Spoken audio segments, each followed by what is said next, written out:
வணக்கம். நம் அன்றாட உணவில் முக்கியமானது கீரை வகையில் முருங்கைக்கீரைங்க. நம் முருங்கைக்கீரை ஒரு நாள் விட்டு ஒரு நாள் முருங்கைக்கீரை சாப்பிடும்போது நம் உடலில் உள்ள எலும்புகள் 72,000 நாடி நரம்புகள் அனைத்தும் சீராக இயங்குறதுக்கு அது வழிவகுக்குங்க. உடல்ல ரத்தம் இல்லாதவங்க, அதாவது ஹீமோகுளோபின் குறைவா இருக்கிறவங்களும் இதை சாப்பிடலாம். சில பேர் செவுரொட்டின்னு சொல்லுவோம் இல்லைங்களா, மட்டன் கடையில் கேட்டால் கிடைக்கும். மட்டன் கடையில் செவுரொட்டி அப்படின்னு கொடுப்பாருங்க. இப்படி நீல கலரில் இருக்கும், இவ்வளோ தண்டி தான் இருக்கும். அது வாங்கி சாப்பிடும் போதும் பிளட்டு இல்லாதவங்களுக்கு நல்லா பிளட்டு வைக்கலாம். வாரத்தில் ஒரு நாள் 2 நாள் சாப்பிடணும். அதே மாதிரி முருங்கைக்கீரை நம்ம சூப்பாகவும் சாப்பிட்லாம், பொரியலாகவும் சாப்பிட்லாம், கூட்டாகவும் சாப்பிட்லாம்.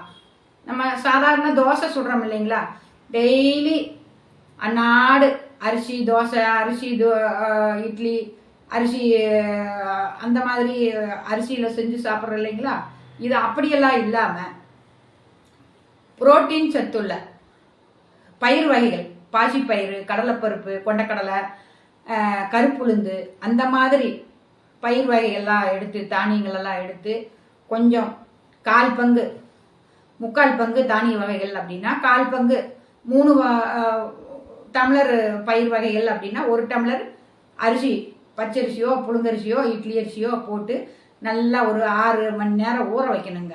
ஊற வச்சு கொஞ்சம் ஜீரகம், கொஞ்சம் பெருங்காயம் இதெல்லாம் போட்டு நல்லா அரைக்கும் போதே அரைச்சிடணும். அரைச்சி நல்லா ஒரு நைட்டே அரைச்சி வச்சிடணுங்க. கொஞ்சம் நல்லா புளி வரும்போது இந்த முருங்கைக்கீரை இருக்குது இல்லைங்களா, நல்லா மஞ்சத்தூள் போட்டு நல்லா வாஷ் பண்ணி, ஏன்னா அதில் மரத்தில் இருக்கும்போதே தேவையில்லாத பூச்சி, புழு அந்த மாதிரி இருக்கு இல்லைங்களா, அதனால மஞ்சப்பொடி போட்டு நல்லா வாஷ் பண்ணி கழுவி உருவி அந்த அடை சுடுறோம் இல்லைங்களா, அதில் பொடி பொடியாக அரிஞ்சு போடலாம்.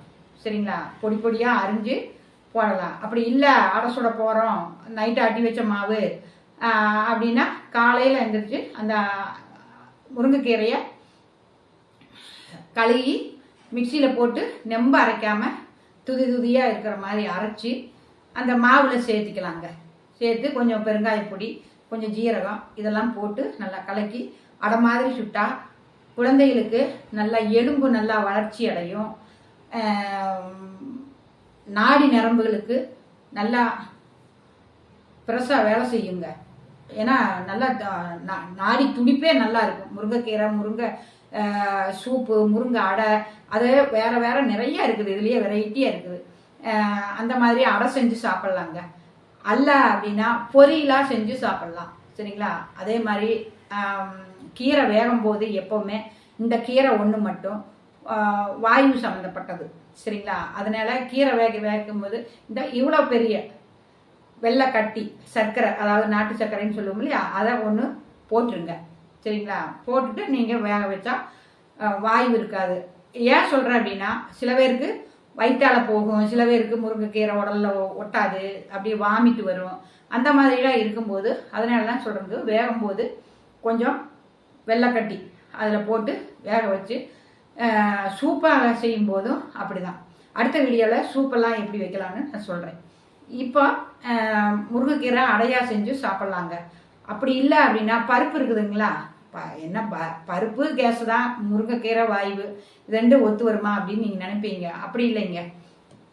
பருப்பு கடையும் போது தக்காளி போடுறோம், வெள்ளைப்பூடு இருக்கு இல்லைங்களா, வெள்ளைப்பூடு நிறைய கொஞ்சம் சேர்த்துக்கணுங்க. சின்ன வெங்காயம் போட்டு தக்காளி போட்டு நல்லா வேக வச்சு ஜீரகம் போட்டு நல்லா தாளித்து இந்த கீரையும் நல்லா உள்ளே போட்டு நல்லா வேக வச்சு நல்லா கடையணுங்க. கடைஞ்சி சாப்பிட்லாம். இது பருப்பும் வாய்வு அப்படின்னா பாசி பருப்பு உள்ள கூட போட்டு செஞ்சு சாப்பிட்லாங்க. அந்த மாதிரி செஞ்சு சாப்பிடும்போது நம்ம மூளை வளர்ச்சி திறன் நல்லா அறிவாளியாகவும் குழந்தைகளுக்கு கொடுக்கும்போது நல்லா அறிவுத்திறன் ஏற்படும். 72,000 நாடி நரம்புகளும் நல்லா செயல்படும். எலும்புகள் எல்லாம் நல்லா வலுவாகும். இதில் இல்லாத சத்துக்களே இல்லைங்க. கண் பார்வை நல்ல சீராக இருக்கும்.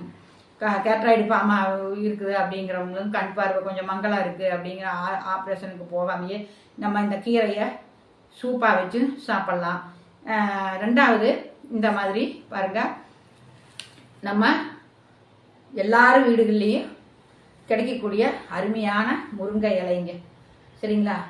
இது எப்போவுமே வேவிக்கும் போது கொஞ்சம் திறந்து வச்சு வேவிச்சு பொரியலுக்காகட்டும் சூப்பாகட்டும் திறந்து வச்சுருங்க. சரியா? அந்த ஆவி வெளியே போகட்டும். பருப்பில் போகும்போது பருப்பில் குக்கரில் வேவிக்கிற மாதிரி இருந்தாலும் கூட பருப்பு வேக வச்சு அதுக்கப்புறம் இந்த கீரையை போட்டு திறந்து வச்சு வேவிங்க.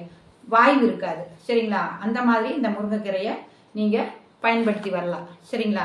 முருங்கைக்கீரையில் அவ்வளோ அருமையான சத்துக்கள் இருக்குது. நிறைய நம்ம சோர்வு வராது. நல்லா ஜீரண மண்டலங்கள் நல்லா மென்று சாப்பிட்டு கீழே இறப்பை வயிற்றுக்கு போகும்போது நல்லா ஜீரணமாகும். அது உள்ள அயன் சத்து நல்ல எல்லா சத்துக்கள்னா 1-2 இல்லைங்க, நிறைய இருக்குது. அதனால நீங்கள் முருங்கைக்கீரையை நிறைய எடுத்துக்கோங்க. அதே மாதிரி முருங்கைக்கீரையை கழுகி வாஷ் பண்ணி உணக்கி மஞ்சப்பொடி போட்டு தான் கழுகுவோம் இல்லைங்களா? உணக்கிட்டு இதே மாதிரி நிழலில் பாருங்கள், இது முருங்கைக்கீரை உணக்கியது நிழலில் போட்டு காய வச்சு எல்லாம் சூட்டில் வறுத்து இட்லி பொடியாகவும் செய்யலாம். இல்லை ஒரு நேரம் வெள்ளை சாப்பாடு வச்சாச்சு, குழம்புக்கு என்னடா பண்ணுறது அப்படின்னா கொஞ்சம் இந்த இட்லி பொடி எப்படி செய்யறதுன்னு நான் சொல்கிறேங்க.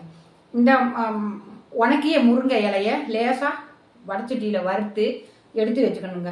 கொஞ்சம் கடலைப்பருப்பு, கொஞ்சம் உளுந்து, கொஞ்சம் பாசிப்பருப்பு, கொஞ்சம் வெந்தயம், கொஞ்சம்னா 1 ஸ்பூன் கூட கம்மியாக தான் போடணும். சரிங்களா? பெருங்காயம், கட்டி பெருங்காயம் இருந்தால் நல்லதுங்க. வத்தல் மிளகு அதே மாதிரி ஒரு தேவைக்கேற்ப மாதிரி வத்தல் மிளகு போட்டுக்கலாம். இதெல்லாம் பொன்னிறமாக வறுக்கணுங்க. வேறையாக வறுத்து பொடிச்சு இந்த முருங்கைக்கீரையும் சேர்த்தி எல்லாம் மொத்தமாக கலக்கி லைட்டாக உப்பு போட்டு பெருங்காய பொடி போட்டு பொடி பண்ணி நீங்கள் ஒரு கண்ணாடி கண்டெய்னரில் போட்டு வச்சுக்கிட்டிங்கன்னா சாப்பாடு சுட சுட சாப்பாட்டில் போட்டு கொஞ்சம் பொடியை தூவி நெய்யை ஊற்றி சாப்பிட்டு குழந்தைகளுக்கும் ஊட்டும் போது முருங்கைக்கீரைனா அதுகளுக்கு பிடிக்காது இல்லைங்களா? சாப்பாட்டில் நெய் போட்டு சாப்பிட வைக்கும்போது நல்லா சாப்பிடுவாங்க. சரியா? அது இல்லாமல் இட்லி பொடி சட்னி அரைக்க நேரமாச்சு, சீக்கிரம் வேலைக்கு போகிறவங்களுக்கு அவசரமாக என்ன பண்ணுறது அப்படின்னா இட்லி பொடியை கொஞ்சம் போட்டு கொஞ்சம் நல்லெண்ணெய், அதாவது செக்கில் ஆட்டிய எள்ளெண்ணெய்ங்க கொஞ்சம் ஊற்றி நல்லா மிக்ஸ் பண்ணி கொடுத்தீங்கன்னா முருங்கை பொடி இட்லி பொடி சாப்பிடுவாங்க. நல்லா குழந்தைகளுக்கும் பிடிக்குங்க. அந்த மாதிரி செய்து வரும்போது முருங்கைக்கீரை பற்றி நிறைய சொல்லியிருக்கேன். அடுத்த வீடியோலையும் கூட என்னை அதை பற்றி பேசுகிறேன். சூப்பை எல்லாம் எப்படி வைக்கிறதுன்னு அடுத்த வீடியோவில் சொல்கிறேங்க. நம் உடல் ஆரோக்கியமாக இருப்பதற்கு இந்த கீரை, அதாவது முருங்கைக்கீரையை எல்லா வகையிலையும் பயன்படுத்தலாங்க. நான் சொல்லியிருக்கேன், அடையாவும் செஞ்சு சாப்பிட்லாம், பருப்புல கடையல் மாதிரி செஞ்சு சாப்பிட்லாம், பொடி செஞ்சு இட்லியில் வச்சு தொட்டு சாப்பிட்லாம், வெறும் சாப்பாட்டில் நெய் ஊற்றி சாப்பிட்லாம். அந்த மாதிரி வகையெல்லாம் நான் இப்போ சொல்லி முடிச்சாச்சுங்க. அடுத்த வீடியோவில் உங்களுக்கு சூப்பெல்லாம் எப்படி வைக்கலாம் அப்படின்னு சொல்கிறேங்க. மூட்டு வலி உள்ளவங்களுக்கு மருந்து அது எப்படி செய்யணும் என்னன்னு நான் சொல்கிறேங்க. சரிங்களா? நம் ஆரோக்கியமாக வாழ்வதற்கு, நம் உடல் ஆரோக்கியமாக இருப்பதற்கும், நம்ம இந்த இயற்கையான கீரை வகைகளை எடுத்து நம் உடல் பாதுகாப்பாக இருப்பதற்கும் நம் நலம் நம் கையில். நன்றி.